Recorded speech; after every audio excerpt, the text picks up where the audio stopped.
Hey everybody, welcome back to BigRedEDC. Yeah, got another CJRB knife to show you, but this one, the name kills me. This is the CJRB Fugly. Now, it is a collaboration with Jake Diaz over at Have a Nice Day Knives.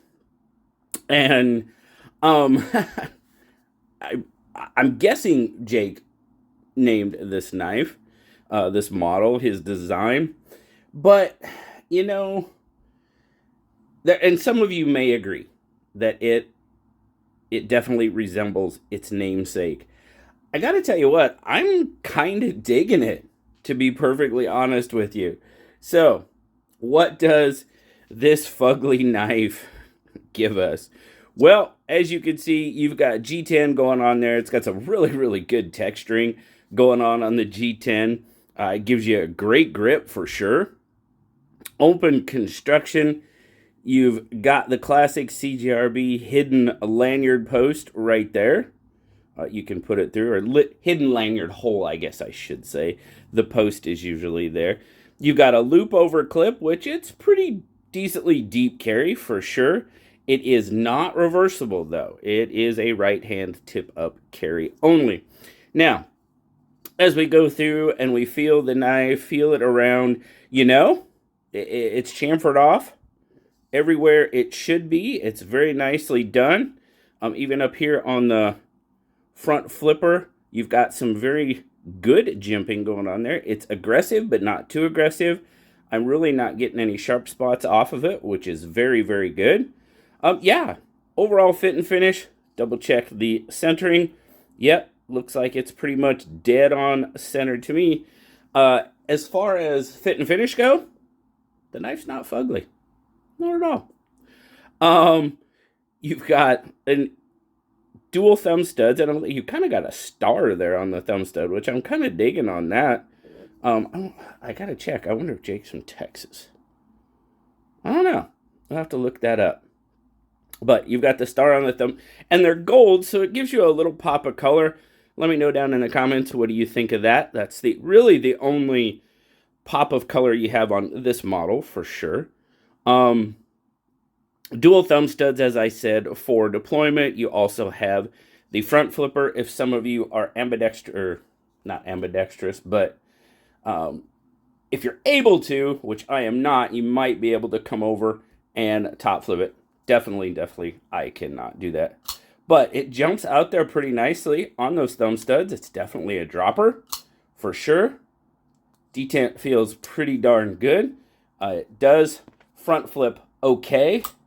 There again, if it's got any other option besides a front flipper, I'm probably going to use that, especially thumb studs. I just talked about that on this week's edition of JB on EDC, as a matter of fact. But it does flip pretty good. You will notice that where my hand comes in, if I'm getting on there, you see that front flipper, I do kind of catch it with my finger from my hand position. So, yeah, I just kind of stay with the thumb studs. Got to make sure I get down far enough to not interact with that front flipper when I'm trying to close it. So, the blade, I dig the blade. I like it. It's sort of this drop. It's cut. They're calling it a Warncliffe blade. Okay, you've got a nice swedge here. I'm kind of liking these. I like to fish, so anytime I see something like this, I kind of refer to them as gills. But I'm sure it's not. Sorry, Jake, if that was not your intent. But it's different. They're kind of cut into it, both sides. I don't know. I kind of like that. It says, have a nice day on the blade. Hey, have a nice day, guys. Yeah, of course. RPM 9 steel, of course. And they're calling this a sand polished blade. So it looks pretty good. It really looks satin to me. They're calling it sand polish. So okay. Like I said, G10 handle. And overall, you do kind of have that forward finger choil there. I would definitely put that in the category of a forward finger choil, for sure. And, studs. Are they out of the cutting path? Are they out of the sharpening path, however you want to look at it? pretty good. I'd say that's pretty good. Absolutely. So, all right. Spec check time. Decent size knife for sure. You're looking at I'm getting just over 8 inches, about 8 1/8. Handle's going to come in right about 4 3/4. So blade should come into that roughly right about 3 1/2-ish. And then your cutting edge going to be more like 3 3/8. And then grip length. Always look at grip length. You know, I'm going to go point to point right here because that's kind of where it starts to angle back. And you're looking at about 3 1/4. If I grab it there, you can tell I am just over that point that I was pointing at. So now if I choke up on it, for sure, I am definitely in it. And it does feel pretty darn good when choked up. You do have some jimping up there. It's a very small bit of jimping. You do have a little bit of a ramp too. The jimping, for me, it's there for decoration. Doesn't really grab me or anything. The ramp actually does more for me than the jimping does. So, but size comparisons, what do we got? All right, here's the bug out. Get it lined up there. So there it is, up against the bug out. Definitely, we know by length that it's going to be bigger than the bug out. And then we'll get the PM2 out. Throw that up there. And pretty close. Really close. My pivots look like they're pretty... Looks like the PM2's got it by, just a hair on the handle. Not much. Not much. And let's get a weight. It's got some weight to it. Really? Okay. That kind of surprised me. To me, it kind of just in hand, it feels a little bit more. Feels like it's heavier than 3 1/2. 3 1/2 is a pretty standard weight. 103 grams. I guess, maybe not. I don't know. Deep carry clip. Yeah, that's pretty good. I like that for sure. Goes in the pocket pretty well coming out. Got a decent pop coming off that seam. The clip, yeah, clip's pretty stiff. It's pretty good. Let's check. Does it have? Oh yeah, we got lots of weight reduction going on. Oh no, for some reason it just kind of felt like it was going to be a little bit closer to 4, possibly even maybe a little more, but yeah, okay. No, I do not have a calibrated hand that's going to tell me the weight. Overall, is this knife fugly to you?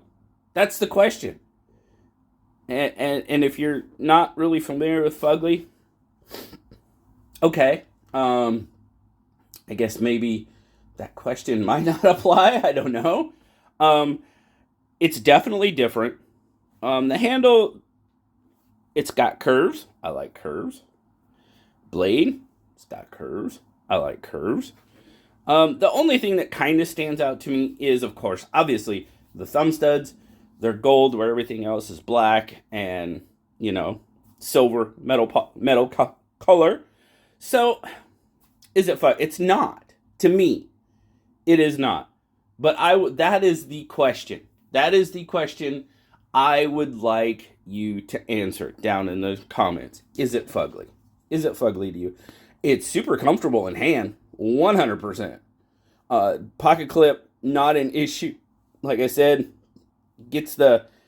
cradles the fat in all the right places. Back here, I can feel it a little bit. It's not too bad. When I choke up, definitely not bad at all. It's got a nice, with this Wharncliffe blade, you've got a little bit of an elongated cutting edge, like I said, where we were at with the cutting edge. Yeah, almost 3 1/2 on the cutting edge, so it's got a decent amount of cutting surface. Fit and finish, not fugly. Ergonomics, not fugly. Action, can you tell I'm just having a lot of fun saying fugly? Anyway, action, not fugly. No, to me, this knife, even though it is the fugly, it is not fugly. I'm digging it. I am digging the fugly. So there you go. JB said it here. I dig the fugly. Anyway, tell me what you guys think. Is it fugly? Is it not? What do you think of the thumb studs up there? The color of the thumb studs. As always, oh, price, gosh, $50. That's definitely not fugly. This knife is not fugly. Plain and simple. To me, it is not. So, thanks, guys. Greatly, greatly appreciate you. Have a wonderful rest of your day. And as always, like us, subscribe, leave me that comment. You know I love talking to you. Until next time, I will talk to you later. Bye-bye.